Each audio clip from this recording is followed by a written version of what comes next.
The small town had a rhythm that everyone seemed to follow, except her. She had grown up learning to listen carefully, to notice the spaces between words and the hesitations in voices. It was in those pauses that she discovered what people did not say, the promises that were whispered but never meant to be kept. From the moment she moved to the town, she noticed a peculiar pattern. People would nod and smile at her, agreeing to things with warmth, only to later act as if the conversation had never happened. She chalked it up to small-town gossip and busy lives, but deep down, she could feel the weight of every broken commitment. The first real test came when she befriended a young man named Caleb. He was charming in the way that made people trust him immediately, and he promised her something simple, a favor, a small act that would help her in her new job. She believed him. She trusted him. She felt the ease of being around someone whose words seemed genuine. Days passed and nothing came of his promise. When she asked gently, Caleb laughed it off. "I forgot," he said. "I didn't think it mattered." It did matter, she realized, but he could not see it that way. It was not malice, only negligence. And in a small, quiet town, negligence could hurt just as sharply as betrayal. She started paying attention more deliberately.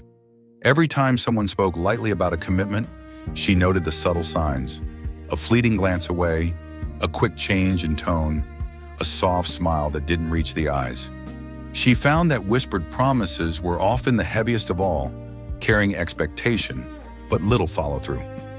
Her first heartbreak came from a friend she had trusted completely.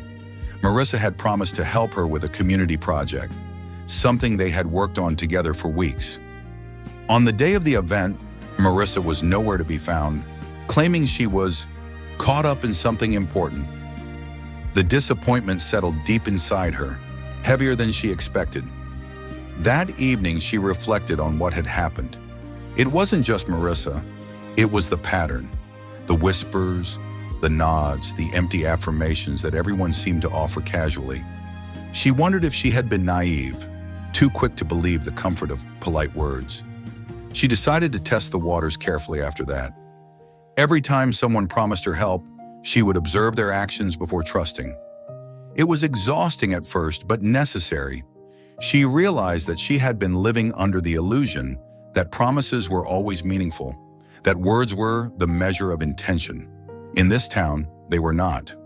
One evening, Caleb returned. He spoke with the same ease, same warmth that had drawn her in initially. "I'm sorry," he said, and there was a hesitation, a pause she recognized immediately. "I didn't mean to let you down." She looked at him, searching for truth. "You didn't forget," she said softly. "You didn't care enough to make it right." He flinched but said nothing. She turned away, feeling the subtle release of disappointment mingled with clarity. Trust could not be rebuilt with half-hearted words. It needed action, or it remained fragile, easily shattered. From that night on, she changed.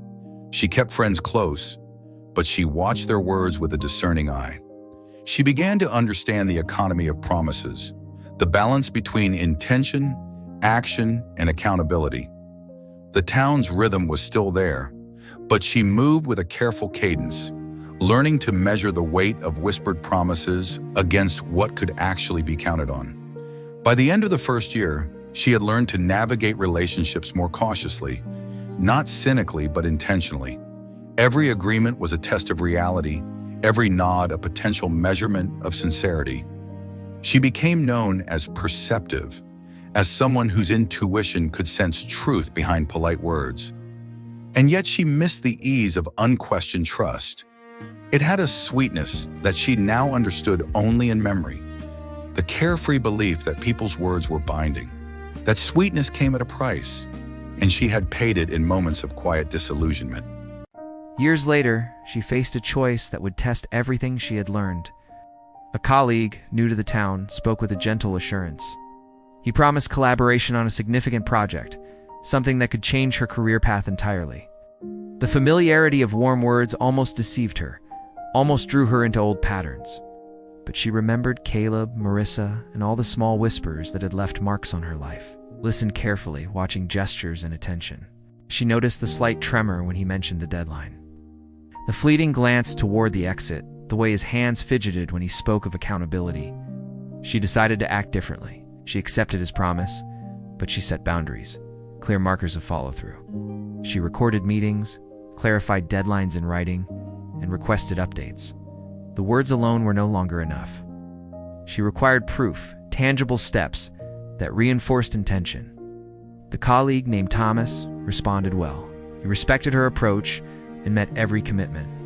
Slowly, she felt the cautious trust grow, not the careless belief of her past, but a stronger, informed confidence. She realized that trust was not erased by past disappointments. It could be rebuilt carefully, one step at a time. Then came the twist she had not expected. Thomas, in casual conversation, mentioned something he had promised her months earlier, that she had almost ignored a small detail, a minor favor, yet carried out faithfully. It struck her deeply, the way consistent action, even small, could restore what words alone could not. In that moment, she understood the true cost of whispered promises. It was not the pain of being let down, but the attention required to recognize them, measure them, and respond intentionally. Life had a rhythm, yes, but it also had layers of responsibility hidden in subtle gestures. She began mentoring a younger colleague, teaching the value of follow-through. She told stories of Caleb and Marissa, but also of Thomas, highlighting the difference between empty words and actions that honor promises. She found satisfaction not in lamenting the past, but in guiding others to navigate the delicate balance of trust. Occasionally, she thought of the town itself, the quiet streets and the old buildings, and she realized that whispered promises were everywhere, shaping lives invisibly. What mattered was awareness, attention, and the courage to act with clarity even when words were soft. By the end of the year, she had built a life framed by intention rather than assumption. Relationships were deeper, work more grounded, and her sense of self more resilient. The lessons of her past whispered gently to her now, reminders of why vigilance, discernment, and follow-through were crucial. She had learned to honor promises herself too. She became someone whose word carried weight, whose commitments were tangible, whose whispers could be trusted as fully as her actions. The town noticed, friends noticed, and most importantly, she noticed herself, growing stronger in a way that silence and careful attention had taught her. She smiled quietly, reflecting on the price she had paid, not in bitterness, but in understanding. Trust, once fractured, could be rebuilt with care, and every promise, whispered or loud, deserved attention.